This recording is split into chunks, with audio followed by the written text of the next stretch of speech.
세상 사람들은 보석을 많이 좋아합니다. 그래서 이름도 보석이라고 지었더니 이 방송에서도 많이 인기가 있는 것을 보았습니다. 우리는 이 사람들 간에도 보석을 많이 갖기를 원합니다. 뭐 반지도 원하고 목걸이도 원하고 시계도 원하고 우리에게는 무언가 비싼 보석을 한 가지씩 이렇게 소유하려고 하는 것을 볼 수가 있습니다. 세계에서 보석을 가장 사랑하는 민족이 있더라면 우리는 바로 유대인 민족이라 이렇게 표현을 하고 있습니다. 왜 그랬느냐라고 하면 다 좋아하지만 특별히 보석을 더 좋아하게 된 이 동기가 있습니다. 이스라엘은 2000년 동안 나라 없이 이렇게 떠돌아다니면서 살게 되었던 것입니다. 어느 나라에 정착해서 이렇게 농토도 개간하고 모든 것을 좋게 만들면 그 원주민들이 쫓아내고 또 몰아내는 바람에 다시금 피난길을 가게 됩니다. 물론 그 나라에서 가지고 있던 뭐 증권이나 또 여러 가지 돈 이런 것을 가지고 이동을 하면은 다른 나라에서는 그게 휴지가 되더라라는 것입니다. 그래서 이 돈이나 증권이나 또 여러 가지 이 토지 문서나 이것이 있어도 아무런 소용이 없는 것입니다. 그래서 이동을 할 때 가장 간편한 것이 뭘까? 가장 값진 것이 뭘까? 그러다 보니까 이 보석을 세공하게 되고 보석을 이렇게 가지게 됩니다. 그래서 몇십억을 가져도 한 줌 하나밖에는 안 됩니다. 보석 다이아몬드 할 때에 한 줌이면 수십억을 이렇게 가지고 있는 것을 보게 됩니다.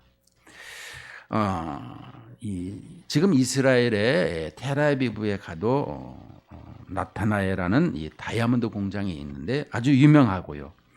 여기에서 보석을 아주 잘 가공해서 전 세계에 이렇게 판매하는 것을 볼 수 있습니다. 그럼 이 오늘 보석에 대해서 얘기할 때에 나하고 무슨 상관이냐 이것을 한번 돌이켜 보게 되는데요. 우리는 이 보석처럼 이 보석을 갖고 싶어하는 것처럼 높은 가치를 부여하는 이런 모든 것이 있는데 그것이 무엇이냐라고 하는 것을 생각해 봐야 한다라는 것입니다. 이 세상에서는 가장 가치 있는 골드 또 내지는 다이아몬드 이런 보석을 얘기하고 있지만 그보다 더 값진 것이 무엇이냐 이걸 생각해야 된다는 것입니다. 우리는 이 세상에 있는 것으로 정신없이 이렇게 돌아가면서 이 세상에다 가장 값지고 고귀하고 이렇게 귀한 것이 예수 그리스도임에도 그것을 놓치고 있더라라고 말하고 있는 것입니다. 그래서 오늘 우리에게 이렇게 진주, 여러분 진주 얘기하게 되면 그 진주는 우리는 그 조개에서 나오는 것으로 알고 있습니다. 그런데 실은 물고기에서 또 나온다고 합니다. 진주는 가장 크고 또 그것이 이렇게 동그랗고 또 이 빛이 이 빛깔이 이렇게 크기나 빛깔이 이렇게 일정해야 되고 또 그럴 때에 가격이 높다라는 것을 우리는 알 수가 있습니다. 그런데 우리들은 이 진주를 별로 이렇게 많이 좋아하는 사람이 있지만은 그것을 소유하기에는 엄청 비싸다라는 것을 우리는 알 수가 있습니다. 오늘 이 배경을 한번 살펴보면 이런 배경입니다. 오늘 13장에 보면 13장 1절 말씀에 보면 그날 예수께서 집에서 나가사 바닷가에 앉으심에 집에서 나가셔서 바닷가에 앉으셨다라는 것은 이렇게 하나님 말씀을 강론하고자 하는 것을 앉으셨다 이렇게 표현하고 있습니다. 산상수훈에서도 이 마태복음 5장에서 앉으심에 이렇게 가르치기를 하셨더라라고 했더라는 것은 이렇게 그것을 바로 잡고 증거하고자 하는 그런 액션이더라라는 것을 설명하고 있죠. 근데 이 13장 1절에서 이제 이 35절까지를 보면 이 바닷가에 앉으셔서 이렇게 가르쳤어요. 그러면 이제 36절부터 보게 되면 여기는 이에 예수께서 무리를 떠나사 집에 들어가시니, 이제는 집에 들어가셔서 이제 하나님의 말씀, 이 복음을 증거하고 있더라, 이렇게 말씀해 주고 있습니다. 이 배경에서 보면. 자, 그런데 이 36절에서 52절까지 이 집에 들어가셔서 하신 말씀인데 그것이 무엇이냐라고 하면 가라지 비유, 또 감추인 보화, 또 값진 진주, 또 그물과 곶감 비유, 이런 말씀을 하셨던데 오늘 우리에게 이 복음을 이처럼 보화와 진주로 지금 비유하고 있더라라고 하고 있습니다. 복음을 보화와 보석과 진주로 지금 비유하고 있는데 44절에 보면 그 보석 보화를 어떻게 했더라고요? 발견했더라. 이를 발견했더라. 또 이 45절을 보면 이 46절에 보면 발견함에 그것을 다 팔아서 그 진주를 샀더라. 또 이 44절에도 그 밭을, 하반절에 보면 그 밭을 샀고, 또 46절에도 그 소유를 다 팔아 그 진주를 샀다라고 표현해 주고 있습니다. 자, 그러면 우리에게 이 말씀을 먼저 들어가서 보면 이 44절에 보면 감추인 보화, 그러니까 천국은 마치 감추인 보화와 같으니, 자, 천국은 우리가 얘기하십시다. 여러분, 우리 목사님들 가운데서도 항상 장소적인 개념과 통치적인 개념이 있는데 장소적인 개념을 많이 가지고 있어요. 누가복음 16장에 보면 죽은 다음에 이 장소적인 개념을 얘기했다라고 하는 사람이 많이 있는데요. 그렇지 않습니다. 하나님 나라는 온 우주가 하나님의 나라인 것입니다. 그 중에 지성소를 에덴 동산으로 했기 때문에 우리는 그 부분을 기억해야 되고요. 이 지구라는 이 땅은 하나님의 발등상, 밟고 있는 것이다라고 표현해 주고 있는 것입니다. 우리는 하나님을 어떻게 이렇게 한쪽으로 이렇게 폄하하거나 또 한쪽으로 이렇게 정해가지고 하는 것은 온전치가 못한 것입니다. 온 세상을 하나님의 말씀으로 창조하셨다라는 것을 기억하시고요. 오늘 또 이 천국에 대해서 이 유대인들에게 대해서는 하나님의 나라, 하나님의 이름을 쓰지를 않습니다. 야훼, 여호와라는 단어를 쓰지 않습니다. 실은 하나님은 이름이 없습니다. 그런데 스스로 있는 자를 이렇게 표현해서 야훼, 여호와 이렇게 표현을 한 것이죠. 자, 그렇더라면 이 사상을 가지고 있는 십계명을 통해서 하나님의 이름을 망령되이 부르지 말라는 걸 통해서 이 하나님의 나라라 표현하지 않고 마태복음 기자는 이 천국이라 이렇게 지금 표현하고 있습니다. 그러나 이 이방인들에게 하는 서신서에서는 다 하나님의 나라에 대해서 이렇게 표현해주고 있죠. 그래서 이 천국은 예수 그리스도께서 통치하는 모든 것이 천국이고 하나님의 나라라 이렇게 표현해주고 있어요. 그래서 천국은 마치 밭에 감추인 보화라. 이 감추인 보화가 도대체 뭐냐라고 하고 있습니다. 그러면 오늘 감추인 보화를 복음이라고 설명을 했는데 그게 무엇이 감추어져 있느냐, 이것을 우리에게 자세히 지금 드러나지 않았는데요. 에베소서 이 3장 9절에 보면 영원부터 만물을 창조하신 하나님 속에 감추어졌던 비밀의 경륜이 어떠한 것을 드러내게 하려 하심이라. 고린도전서 2장 7절에 보면 오직 은밀한 가운데 있는 하나님의 지혜를 말하는 것으로서 곧 감추어졌던 것인데 하나님의 우리의 영광을 위하여 만세전에 미리 정하신 것이라. 이것은 창세로부터 지금 이 감추어졌다고 그러는데 얼마나 값진 것이면 영원전부터 있었던 것인가. 이것을 설명하고 있는데 보화는 바로 복음이라고 설명했고 복음 중에 어떤 부분이 감춰져 있는가라고 하게 되면 그 핵심은 예수 그리스도의 십자가의 고난과 죽음과 부활이 감추어져 있더라라고 성경은 가르치고 있는 것입니다.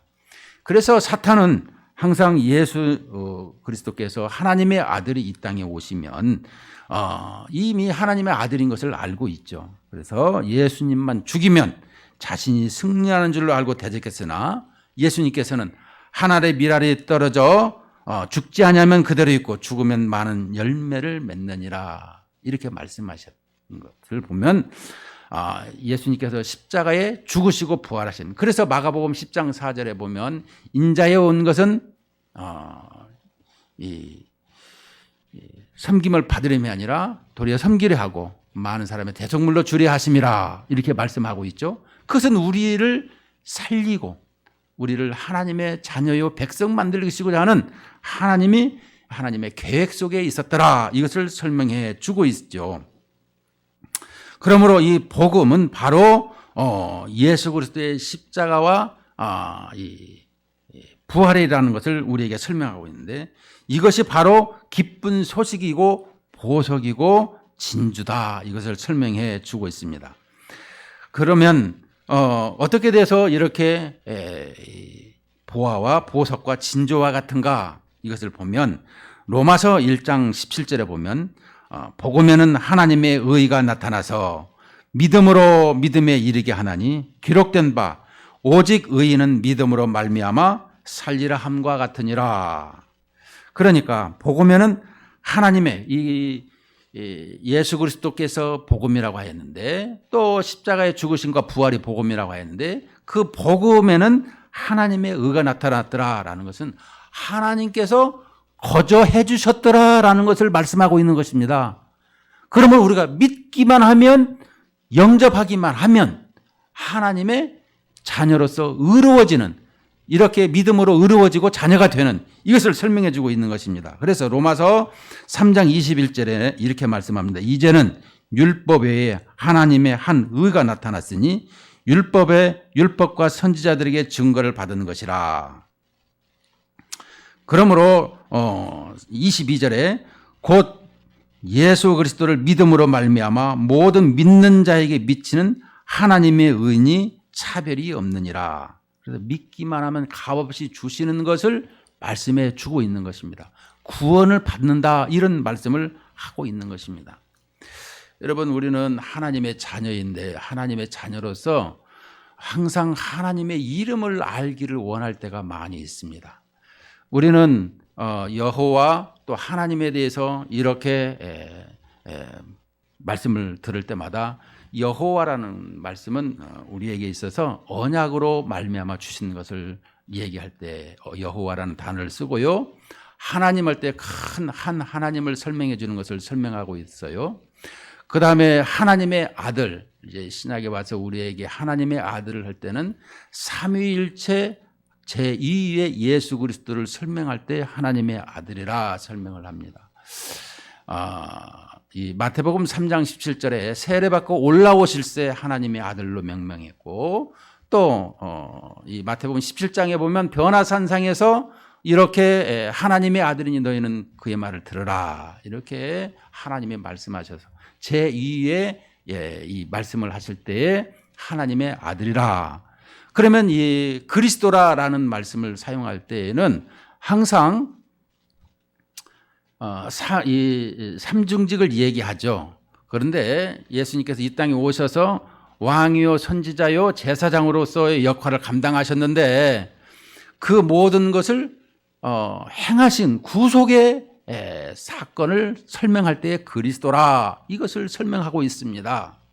자, 그렇더라면 이렇게 구속사를 다 마치고 하나님의 보좌에 앉으셔서 다스리는 것을 나의 주여 이렇게 주님으로 표현하고 있는 것입니다.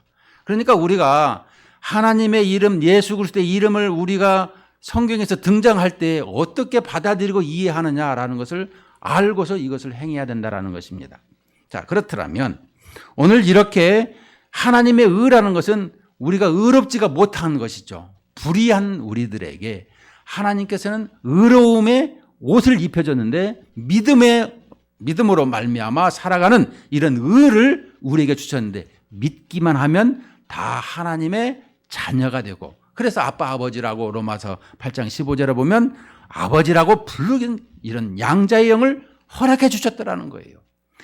또 나아가서 우리에게 이 믿는 우리에게는 이방인이나 유대인이나 차별이 없더라. 이방인이라는 것은 이 이스라엘 민족에게 먼저 구원의 말씀을 주셨고 그 다음에 이방인들 믿지 아니하는 사람들에게 이방인이라고 하는데 우리들과 같은 거죠. 이 모든 사람에게 주셨더라라고 하고 있는 것입니다. 자, 그러면 이 본문에 가만히 보면 이 13장에서 이 보화를 다 팔아서 또 이 진주를 구하는 장사와 같으니 이 진주 장사 이 얼마나 귀하고 얼마나 가치 있고 얼마나 희귀하냐. 우리는 희귀성을 가질 때 가장 이렇게 값을 높이 매기는 것을 볼 수가 있는데요. 이 희귀성을 설명하고 있는 것입니다. 이 구하는 장사가 얼마나 이렇게 이 진주가 희귀하냐 이것을 찾는 것과 같이 우리 이 세상에서는 가장 귀한 것이 귀한 분, 이 분이 바로 이 예수 그리스도라는 것을 알 수 있어야 되는 것입니다. 그래서 극히 값진 진주 하나를 발견함에 가서 자기의 소유를 다 팔아서 그 진주를 샀더라라고 하고 있습니다. 다 팔았다라는 것입니다. 우리는 무엇을 살려고 할 때에 다 팔지는 않습니다. 뭘 남겨놓고 있는 것을 보죠. 그런데 여기서 가치 있는 걸 살려고 하면은 내 생명조차도 다 내놓을 수가 있어야 된다라는 것을 설명해 주고 있는 것입니다. 그래서 이 보화 비유를 통해서 이 제자들에게 하신 말씀을 우리는 한번 생각을 해 봐야 되는 것입니다. 영원부터 이 하나님 속에 이 감춰졌던 그리고 이제 때가 되매 이 땅에 오신 예수님 때가 되어서 그 비밀이 드디어 나타났고 드러내셨고 놀라운 사건이 있었다라는 것입니다. 그래서 이 디모데후서 1장 9절 10절에 하나님이 우리를 구원하사 기록하신 소명으로 부르심은 우리의 행위대로 하심이 아니요 오직 자기의 뜻과 영원전부터 그리스도 예수 안에서 우리에게 주신 은혜대로 하심이라. 은혜가 뭐예요? 선물이라 그랬습니다. 이 기프트 그냥 공짜로 주었더라라고 설명해 주고 있죠. 이제는 우리 구주 이 그리스도 예수의 나타나심으로 말미암아 나타났으니 이제는 우리 구주 그리스도 예수의 나타나심으로 말미암아 나타났으니 그는 사망을 패하시고 복음으로써 생명과 썩지 아니할 것을 드러내신지라. 그는 사망을 패하시고 복음으로써 생명과 썩지 아니할 것을 드러내신지라. 이렇게 하나님께서 생명을 이렇게 나타내시고 드러내셨다. 이것을 설명해 주고 있습니다. 우리에게 있어서 항상 생각할 것은 하나님께서 우리에게 값진 것을 주셨는데도 가장 값비싼 걸 주셨는데도 우리는 가장 싸구려로 여기고 있는 것을 보게 됩니다. 무엇입니까? 예수님께서 생명을 주셨다라는 것입니다. 여러분 생명보다 비싼 것이 있습니까? 생명보다 가치 있는 게 있나요?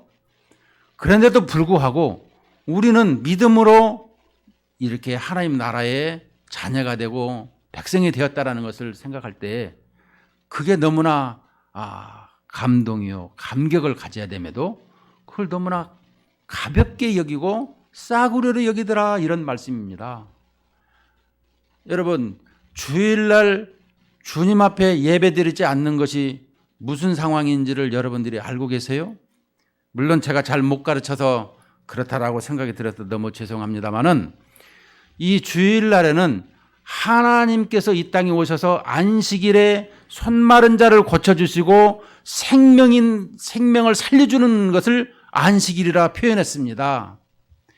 그래서 세상을 6일 창조했고 7일째에 이 창세기 2장 3절부터 계속해서 이 창세기 요한계시록까지를 보면은 이 안식일이 계속되어지고 있더라라는 것을 설명해 주고 있는데, 그 안식일 날을 우리에게 이 부활을 하신 날로 다시 이렇게 주일로 바꿨지만은, 실은 그 모든 것은 안식일에 이렇게 생명을 살리는 일을 하나님께서 하셨더라. 그러니까 6일간 창조하시고 그 이후에는 하나님께서 계속해서 섭리하시고 주관하시고 계시더라라는 것입니다. 그런데 특별히 이 주일날에는 하나님께서 복을 주신다고 약속을 하셨어요. 그래서 주일날에 우리의 영혼의 복이 풍성하는 줄로 믿습니다. 그런데 우리는 이 주일날을 너무 가볍게 여기더라는 것입니다. 다른 날도 똑같은 날인데 왜 그러세요? 물론 그렇습니다. 그러면 우리 세상 살면서 기념일은 왜 지키죠? 왜 기념일을 지켜요? 그날은 특별하니까, 더 행복하고 싶고 즐겁고 기뻐하고 싶으니까. 우리 주님도 마찬가지이신 것입니다. 그날을 더 이렇게 말씀해 주고 있는 것, 우리는 이것을 알아야 되는 것입니다. 오늘 이렇게 자꾸 옆으로 가고 있네. 오늘 우리 이렇게 하나님의 나라, 특별히 천국에 이렇게 살아가는 우리들이 하나님의 나라는 값이 비싸다라는 것입니다. 특별히 비싼 것, 이렇게 보석의 희귀성을 설명해 주고 있죠. 우리 주님께서 우리의 생명을 주관하시고 우리의 생사화복을 주관하시는 분이시더라라고 하고 있습니다. 요한복음 1장 4절에 보면 예수님께서는 빛과 생명으로 우리에게 함께하고 있어요. 또 고린도전서 1장 24절에는 하나님의 능력이요 지혜라, 우리에게 이렇게 말씀해 주고 있습니다. 우리는 하나님께로부터 나와서 우리에게 지혜와 의로움과 거룩함과 구원함이 있더라, 고린도전서 1장 30절에서 이렇게 설명해 주고 있는 것입니다. 우리는 예수님과 함께 있으면 빛이 함께 하고 있는 거예요. 요한복음 1장 8절에 빛이 있어요. 빛이 이 땅에 비쳤어요. 그런데 어둠을 사랑하는 사람들, 주님을 이렇게 만나기를 거부하는 사람이 많았더라는 거 설명해 주고 있습니다. 왜?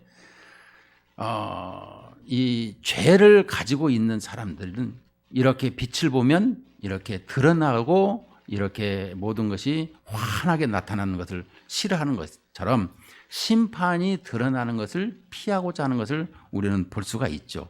바로 그것이 심판이라는 것을 설명해 주고 있는 것입니다. 우리는 이 중요한 것을 보면 소유를 팔아서 보화를 사는 사람들을 한번 생각을 해야 되는 것입니다. 여러분, 보석을 붙들고 슬퍼서 우는 사람은 없을 것입니다. 보석을 들고 기뻐서 이렇게 행복해하는 사람은 있어도 슬퍼서 눈물을 흘리는 사람은 없더라는 것입니다. 자, 우리 신앙생활에 보석을 내가 지금 가지고 있어요. 그런데도 내가 슬퍼하고 있는 것은 무엇이 있을까요? 여러분, 보석을 가지고 있는 사람, 슬퍼하는 사람은 없다는 얘기를 분명히 했습니다. 그런데 예수 그리스도의 보석, 보화, 진주를 내가 복음을 가지고 있는데도 슬퍼하는 이유는 무엇인가요? 우리가 생각을 해봐야 되는 것입니다.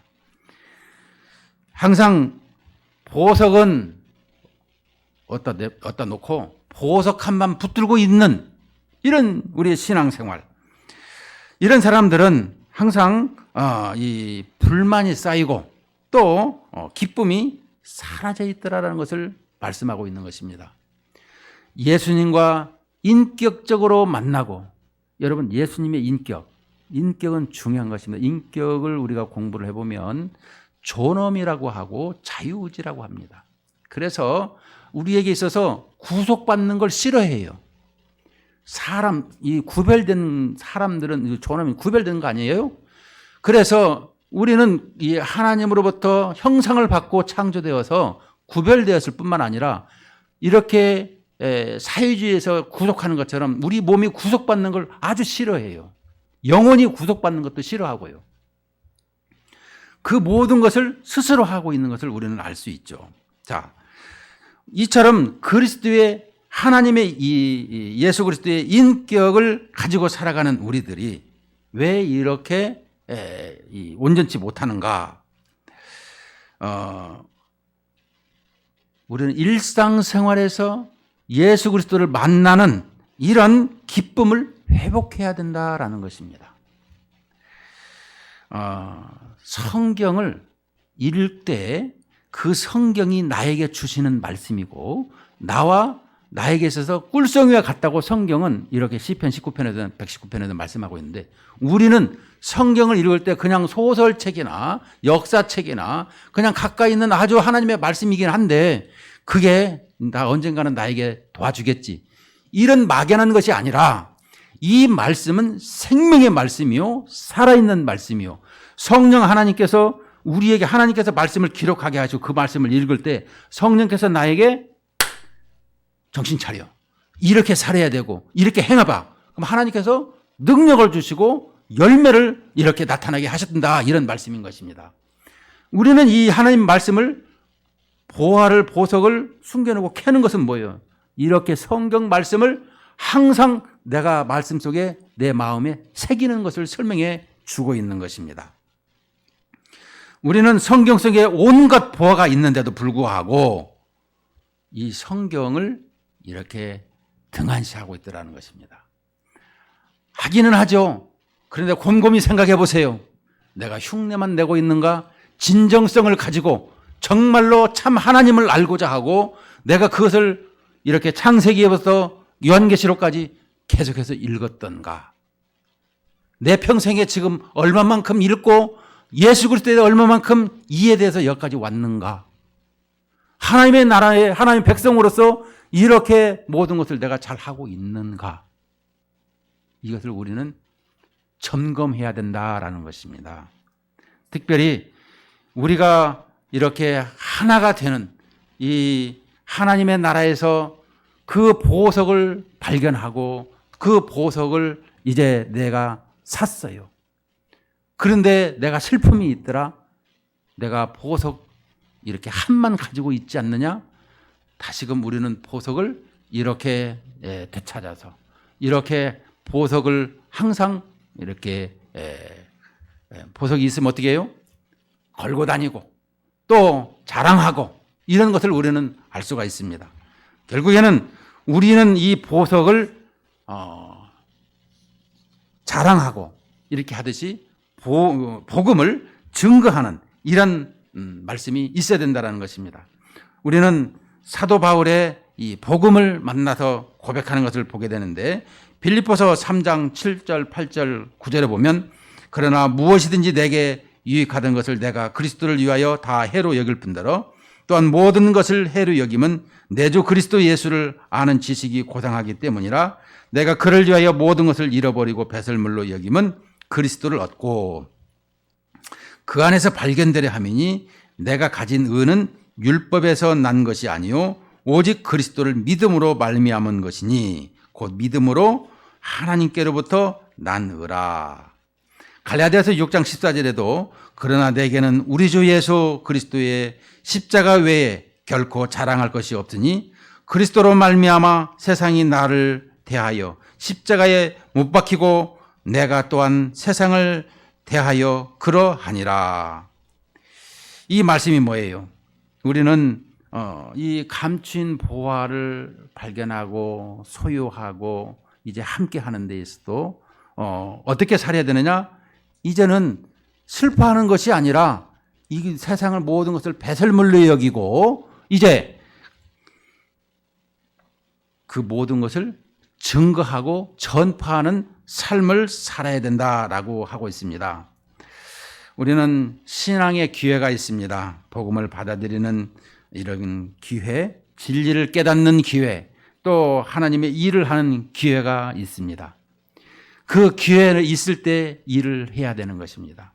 돈 있을 때, 젊었을 때, 또 생각이 맑을 때, 일생에 한 번밖에 없다고 하는 이 생각에 그 절대적인 이 기회관이 내가 정립이 될 때 모든 것을 팔아서 샀더라는 우리 이 성경 하나님의 말씀처럼 우리는 지금 이 시대에 내가 일을 해야 될 때라고 설명해 주고 있습니다.